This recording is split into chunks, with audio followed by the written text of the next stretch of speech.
So there is a second method, a second formula that can be utilized to calculate the variance and standard deviation for a grouped data set.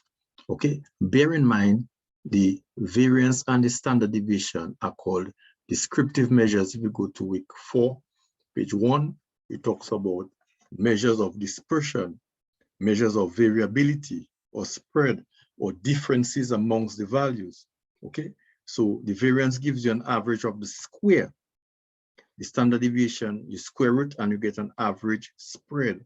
All right, meaning how different the values are amongst each other. There's a second formula. If you go to the list, there are 2 formulas. Here's the second one. If you look at the first formula, even for the raw data, you can see that the mean is utilized. You see, you want to analyze how different the values are from each other. So you need a reference point. Okay, you can't go subtracting all those numbers amongst each other. That is too cumbersome. Probably they have thought of it and they realize, well, it's probably too complicated. Subtracting each number from itself, and then you get in a number, and then, you know, that's another way, you know, you take each number, you subtract it from itself, and, you know, it may a little bit more complicated. So they say, well, okay, they're going to use the median, the mean, sorry. The mean, they're going to calculate the mean. The mean is almost like in the center, is a central tendency, and you're subtracting each value from the mean. It's called a deviation. So each value deviates from the mean. Remember the mean now, when you calculate the mean, there are some values that are more than the mean and less than the mean.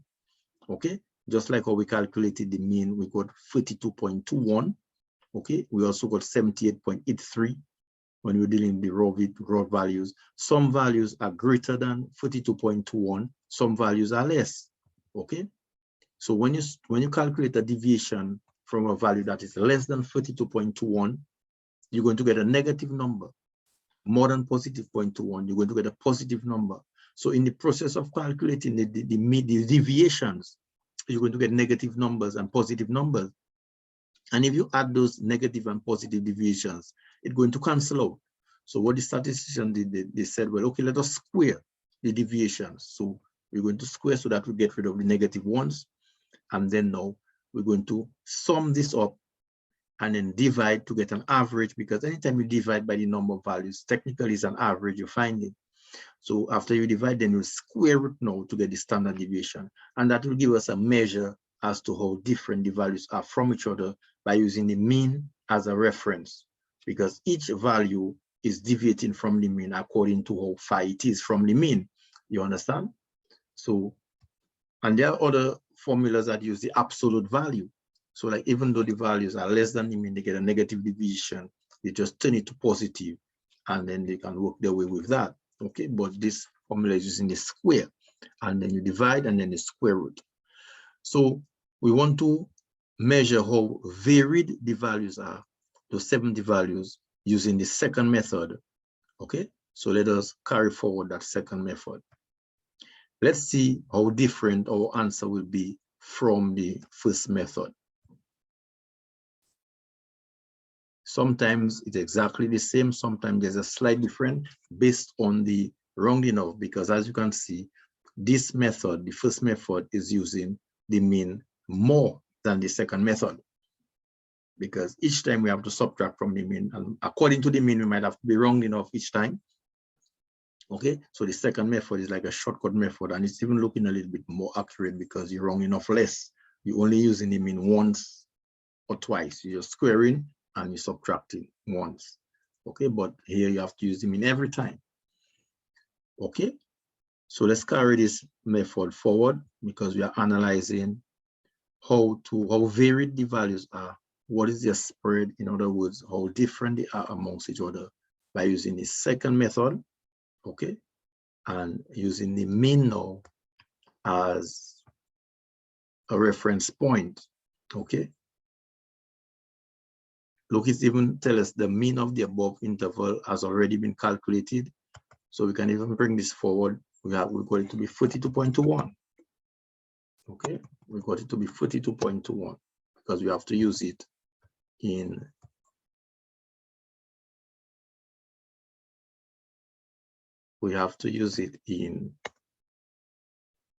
this formula. Here it is. Okay, we have to use it. Look it right there. We have to use it in this formula. We have to use the 70. The sum of f is 70. What we're missing to calculate is the sum of fx squared. Okay, the sum of fx squared. Remember what we said? Remember what we said whenever we see sigma, put your thumb over sigma, cover sigma with a blank piece of paper, ignore sigma and focus on what is to the right of sigma. First,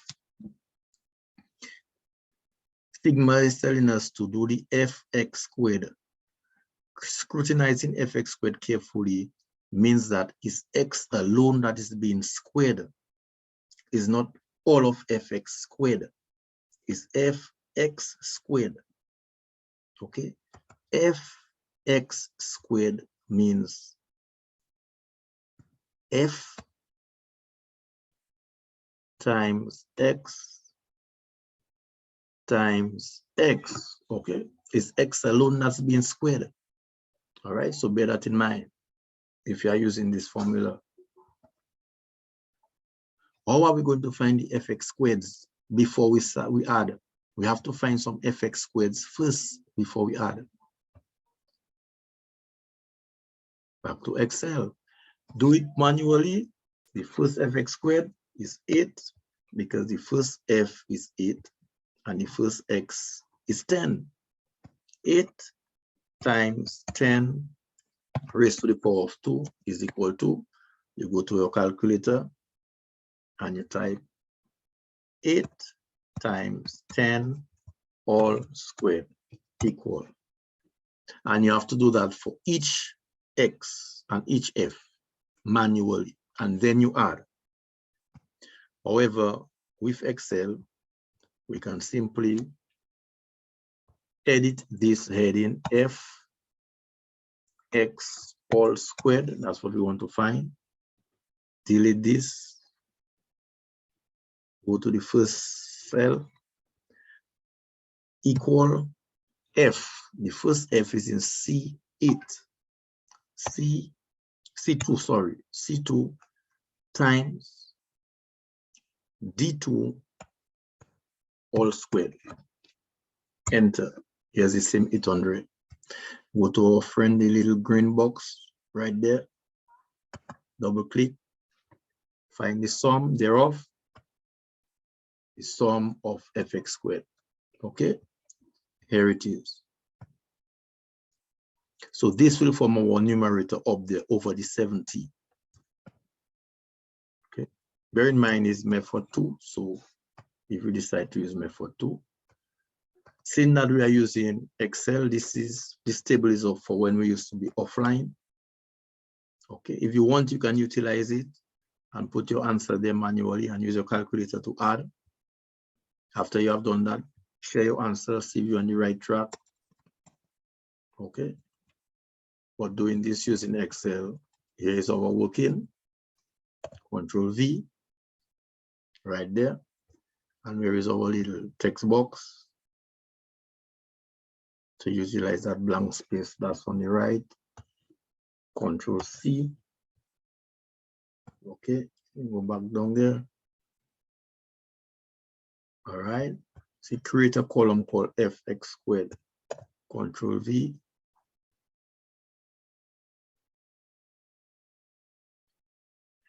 Therefore, variance is equal to, this is the sum of fx squared according to my calculations. Delete this. 70 remains minus open bracket 32.23 close bracket, highlight, and then go to the equation. Superscript all squared. Let me put this in a bracket. So if you're using this formula, you can put everything in a bracket. That first fraction, the sum of fx squared over the sum of f, put it in a bracket, minus the mean square in a bracket, and then you can just type as is in your calculator.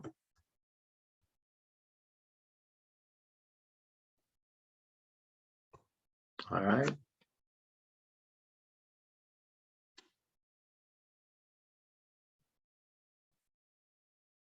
Control V. Right here it is. Enter. And we get 148.55. Slight difference, 148.55. 148.55. Okay. Slight difference.